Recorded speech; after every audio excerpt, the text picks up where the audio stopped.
The Cura de Ars, a memoir of Jean-Baptiste-Marie Vianney, by Georgina Molyneux. Chapter 1. Origin of the pilgrimage, increasing reputation of Vianney, etc., etc.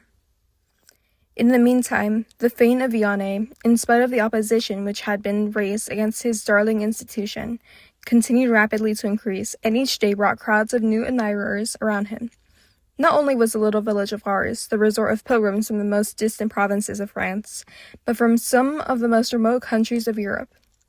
Before I had been to Ars and seen the good Father, writes the man of the people, I could hardly believe what is related in the lives of the saints.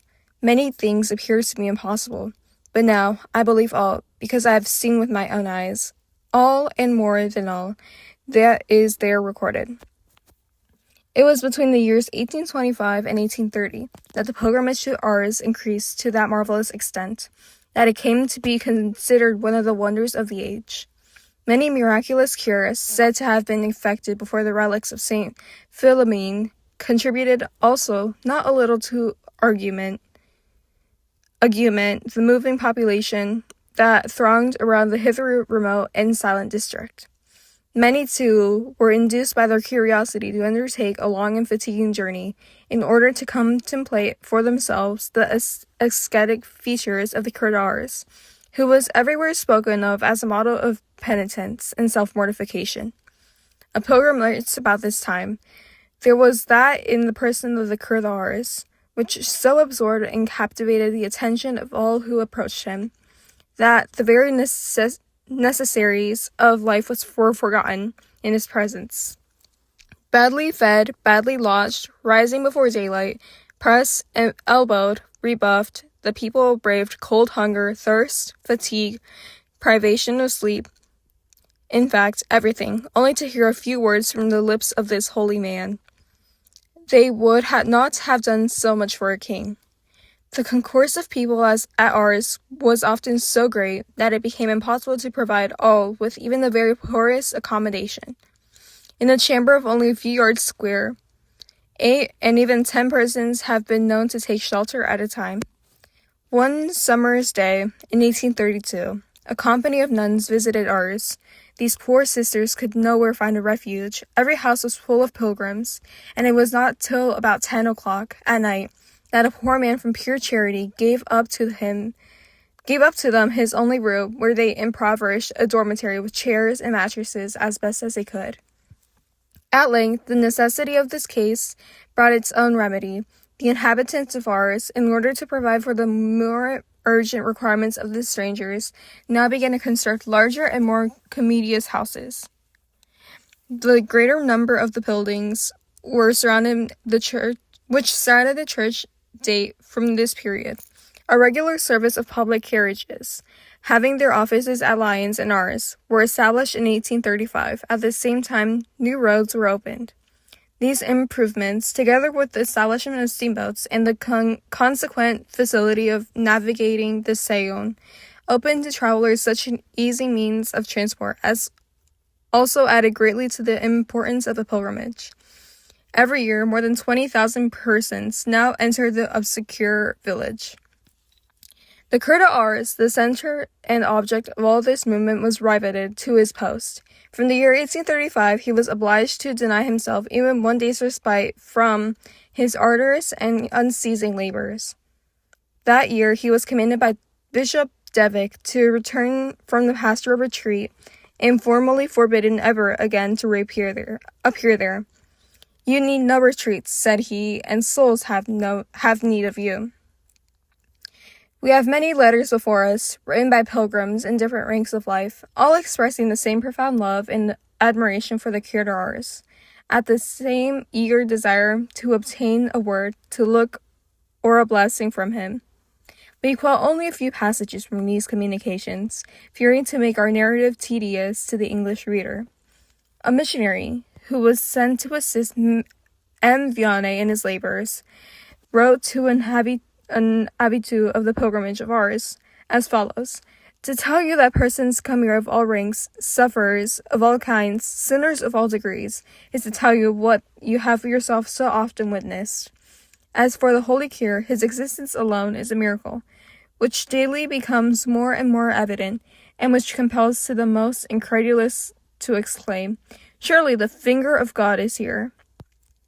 A person who had made frequent pilgrimages to Ars, and who finished by establishing himself there altogether, wrote to a friend, "I have the happiness of living under the direction of the good pastor." Notwithstanding the severe weather, pilgrims continued to come from the most remote distances, from Nantes, from Rennes, from the most distant provinces of Brittany. During the recent vacation, we had everyday priests, nuns, monks of every costume, of every order, and from every quarter of the world. The missionaries did not come to Ars till the year 1853. They were preceded by the Abbé Raymond, who was for 10 years the fellow laborer of the cure. Before the year 1843, Marie Vianney was left alone to meet the wants of the multitudes who thronged around him. He had no one to help him in his arduous labors, or to take note of the circumstances then occurring at Ars. Referring to the year 1848, the Abbé Molyneux writes, "This was a remarkable period, the logique de passion, for a long time suspended and retarded in its progress, produced at length the inevitable conclusions of the principles which had inaugurated the preceding regime. The terrible problems which had for a moment been laid aside again rose up in men's minds. It was a period of extreme consequences. The incredulous France of 1830, terrified at the results of a catastrophe which she had herself prepared, instinctively turned again towards the Church, and demanded of her the protection of her doctrines, the safeguard of her influences. Ars had a large share in this momentary triumph of religion. The charity of God's servant there, his wisdom and his prayers, were the shield and the refuge of many troubled spirits. In the darkest days of this unhappy epoch, they turned to him as to a lighthouse in the tempest. Eminent individuals, fresh from the debates which were then agitating the destinies of France, were to be seen pressing round this little country cure. One of the first magistrates of the Republic, whose name is connected with the most important judiciary episode of that epoch, came to Ars, made a retreat there, and did not leave qu'après avoir accompli tous les actes de la vie citoyenne. It had been calculated that by the omnibuses alone, which brought the village into communication with the Saône and the station of Villefranche, more than 80,000 pilgrims arrived at Ars in one ordinary year.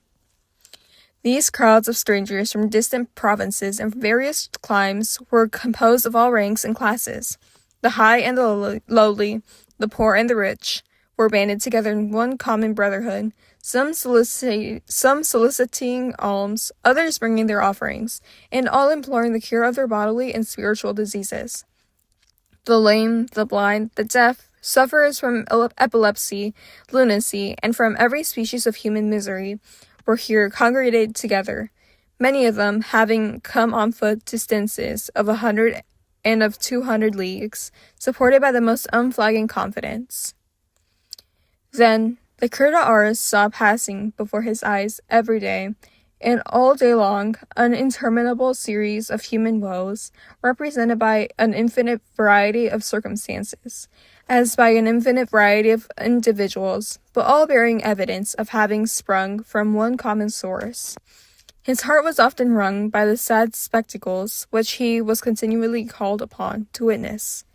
"A man should come to Ars," said he, weeping, "to know what sin is, and to judge of the evil which Adam has brought upon his poor family. One knows not what to do.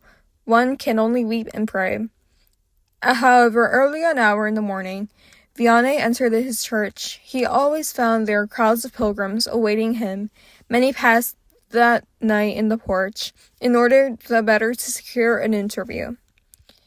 Marie Vianney exercised, indeed, so extraordinary an influence over the minds of those who approached him. The many who had come to Ars, attracted by the rumors of the prodigies said to have taken place there, found themselves, as it were, riveted to the spot by an undefinable charm. Even the most incredulous acknowledged the same spell, and the stranger who had been led to the village by chance or caprice, experienced it equally with the devout pilgrim who had been drawn thither by hope and love. The Abbé Molyneux writes, Au milieu même du mouvement qui intéressait les arrivées quotidiennes de deux voitures publiques, il y avait dans l'atmosphère de ce petit village quelque chose d'inexprimable.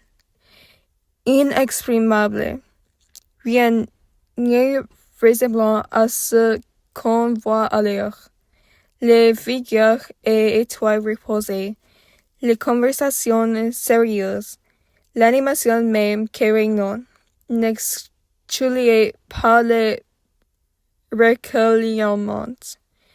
On n'était plus en France, et au XIXe siècle, on pouvait se croire en plein Moyen-Âge dans un de ces grands cloîtres au service discret le bruit de la terre finissante. Chapter 2. Example of Marie Vianney's daily life given in the history of 4 and 20 hours at Ars. Louis Lecroix, professor of literature at Nancy, came to Ars in the summer of 1857, when he had, for the first time, the opportunity of becoming acquainted with Marie Vianney, and with the daily course of his life and ministry. Immediately on his return to Lyons, and on the evening of the same day that he had left Ars, he wrote the following record of all that had passed under his eyes there. As M. Lacroix is represented as a man of high character and as having an honor to the university of which he was a member, we give his letter in all its detail, thinking that it may furnish to the reader a fair example of the effect produced upon minds of his class by the remarkable man who was the subject of it. 2 years ago, writes M. Lacroix, I determined to consecrate a part of my vacation to visiting Rome. Some days previous to my departure from Paris, I met one of my friends, a theologian and a sincere and enlightened Christian, well known as the author of many excellent articles, which have appeared in our periodical reviews. I told him of my project, which he highly commended. But, exclaimed he, since you are about to make a pilgrimage, make one at the beginning as well as the end of your journey. Go and see the Cura de Ars. That will not delay you much, and you will find in him what you may seek in vain elsewhere. You study and teach history, continued he. Seek then to comprehend and to seize the secret of it. Go to Ars, and you will understand how Christianity was established, how nations were converted, and how Christian civilization was founded. There is a man there who possesses a creative influence of the saints of the past, who makes Christians like the apostles, and in whom is reproduced all the marvels in which we have hitherto only met with books. Go then to Ars, in quality of historian. You must not neglect such a study, but lose no time, for the life of the Cura de Ars draws towards its close. My friend was right. Moreover, he spoke of what he had himself seen, and in the manner to excite my curiosity. I resolved to follow his advice, and consequently, instead of going direct to Lyons, I stopped at Villefranche. A violent tempest, which occurred immediately on my arrival at this place, forced me at once to take refuge in the office for the coaches, which passed between Villefranche and Ars. At the appointed hour, we started, seeing the rain continue to fall heavily. Good, said I. There will be not so many pressing round the cure.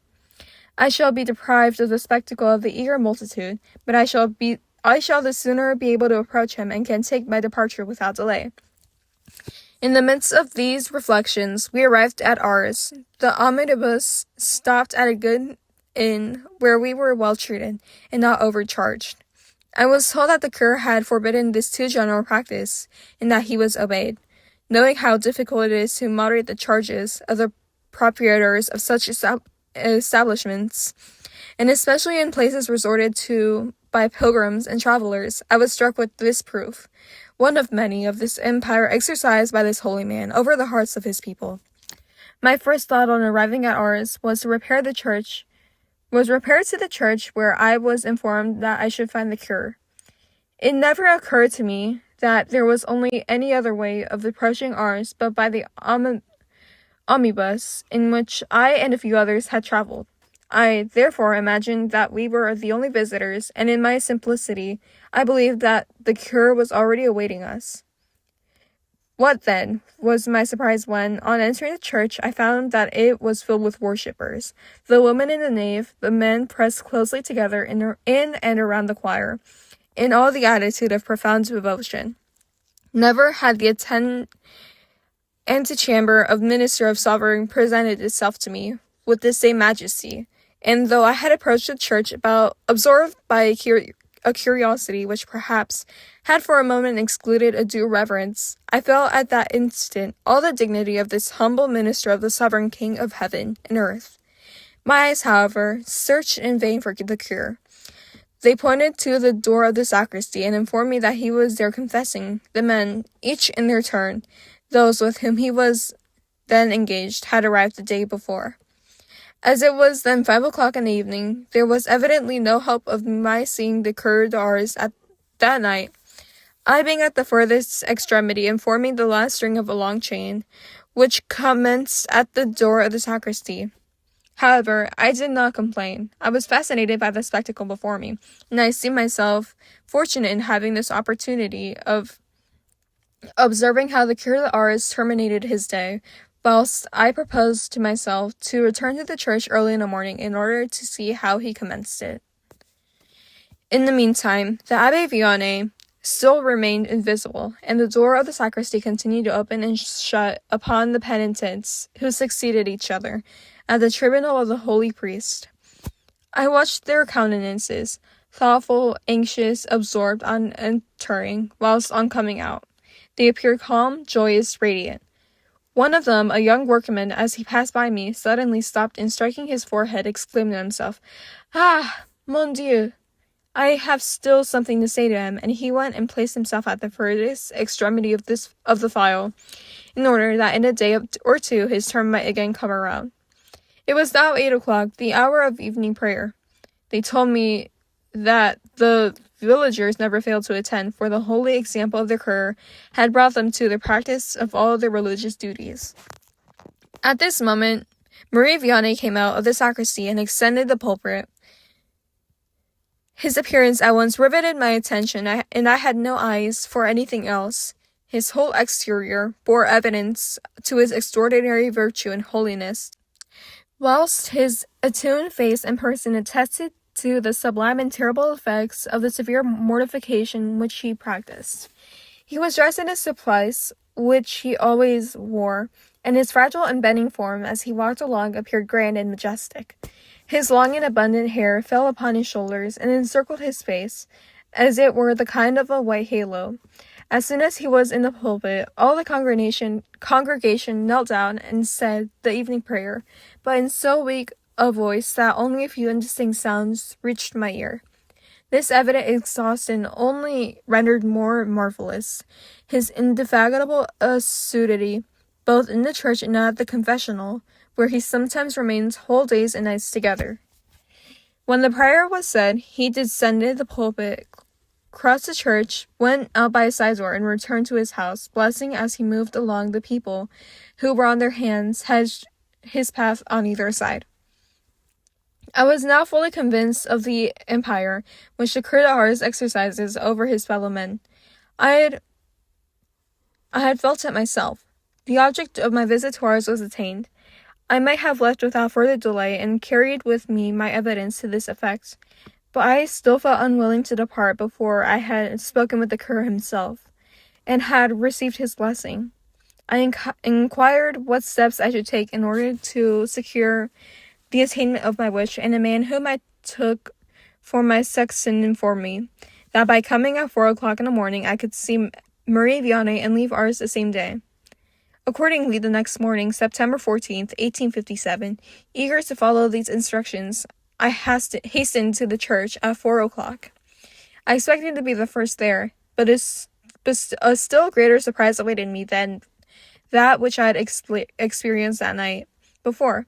In my great disappointment, I could only obtain a place a considerable way from the blessed door which gave access to the Cura de Ars, in which I saw myself like Moses, destined to behold from afar, without being able to approach it.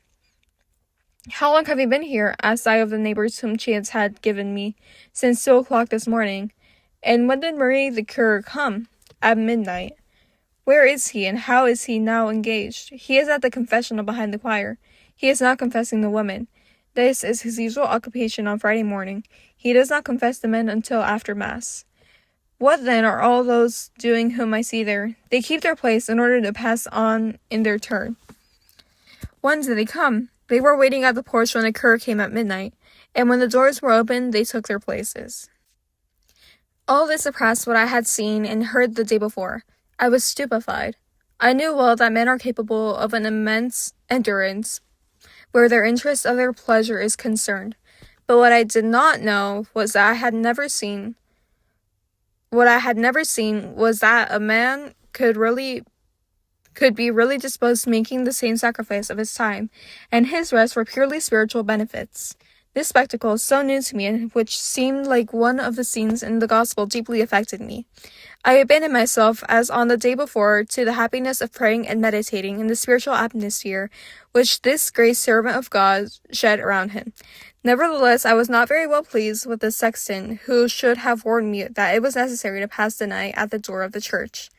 I eyed his askance as he came and went, providing places for all, calming the impatient, and keeping order everywhere. Struck with the quiet serenity and propriety of his manner, I made some inquiries about him, and I was informed that this pretended sexton was a gentleman of birth and position, who, cured and converted by the cure, had devoted himself for motives of piety and gratitude to the arduous and thankless office, the duties of which he so worthily fulfilled. He was of great assistance to the cure, maintaining order and taking the supervision of the church while he confessed, and this was no small labor with a priest who often confessed for 24 hours in the 24. At 6 o'clock, the vicar performed the Mass, while the cure confessed the woman. At length, after a séance which had lasted since midnight, he came out of the confessional with the calm and tranquil air which is peculiar to him, and entered into the vestry in order to prepare for his Mass.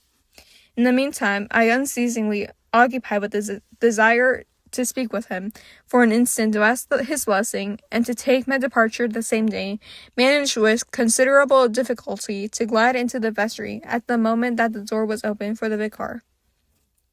"Stand there," said a sexton. "When the cure arrives, he will perhaps consent to hear you before he approaches the altar." I followed his advice, but without success. The Cura de Ars, who could at a glance judge of the spiritual condition of those around him, did not think proper to interrupt his usual course in order to satisfy my impatience.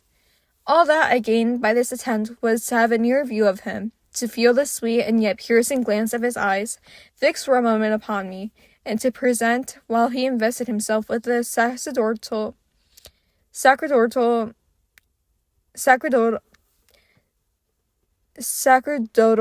ornaments for the celebration of the Mass.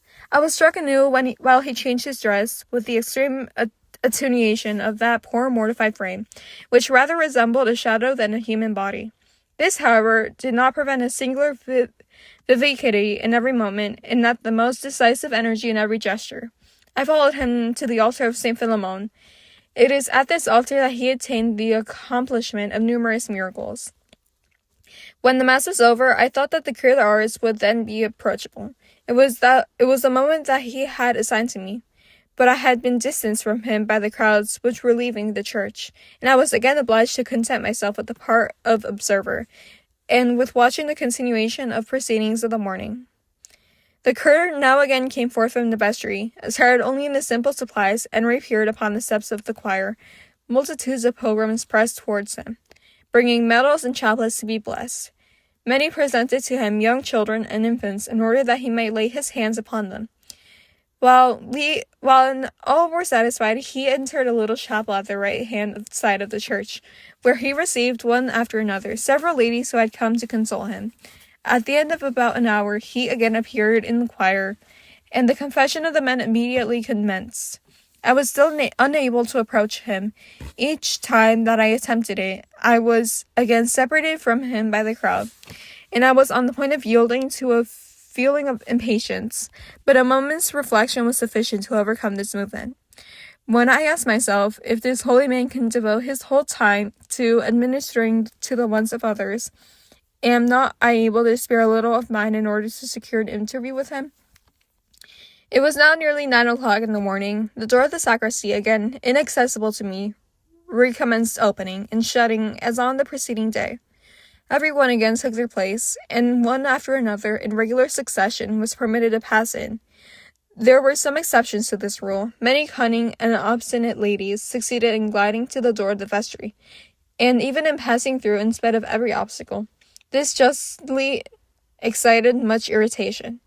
Sometimes the cure himself designated the person next to be admitted, but no one thought of complaining of those preferences.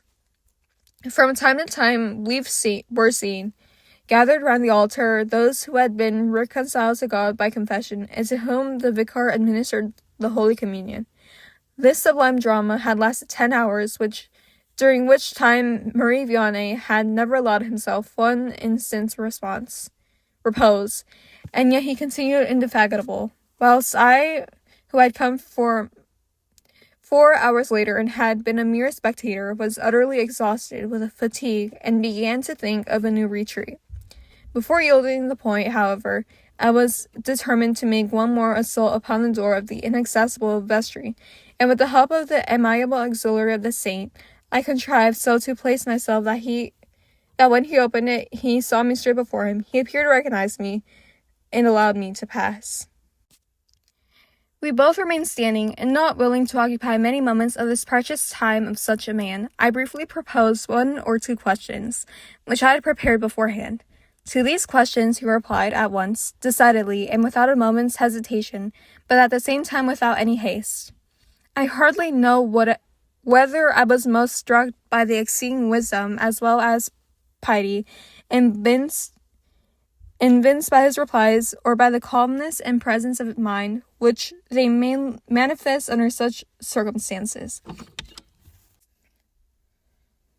Since midnight, he had never ceased to be besieged as he was at that moment.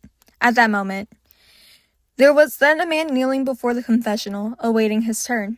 Dense masses of people, who without were pressing up towards the door, like the waves of the rising tide, and still the holy priest continued his incessant labor, without impatience, without apparent fatigue. His heart always open, as mind ever prompt, his fragile person in constant activity. He had replied to my question as in short a time as I had taken to make them. When he had finished, "One question more, my father," said I. "I am about to kneel at the tomb of the apostles at Rome. Give me your blessing, that it may accompany me during my pilgrimage." At the mention of the Rome, a bright smile passed over the emaciated countenance of Marie Vianney. "Ah, you are going to Rome," said he. "Remember me in your prayers at the confession of the holy apostles." I then bent my head, and he gave me his blessing. I kissed his hand and retired. After breathing the fresh air for about half an hour, I returned to the church in order to be present at an address which the cure delivers every day before noon, and which they call his catechism. Certainly, the eloquence of the Cura de Ars was not in his speech. His voice so weak that I could hardly hear him. His eloquence was in his physiognomy, his gestures, but above all, in his life and in his works. It would be impossible to describe the impression that he had made upon his audience. They were pressed in a dense mass around him, at his feet, upon the steps of the altar, on the pavement of the choir, absorbed in breathless attention, and with the eyes fixed upon him, for those who could not hear it sufficed to see them. All was expressed in his eloquent countenance. When he spoke of sin, he trembled with horror. When he dwelt upon the offense done to God by transgressions, he wept. And when he enlarged upon the subject of the divine love, he appeared radiant with joy. The hour of noon had struck.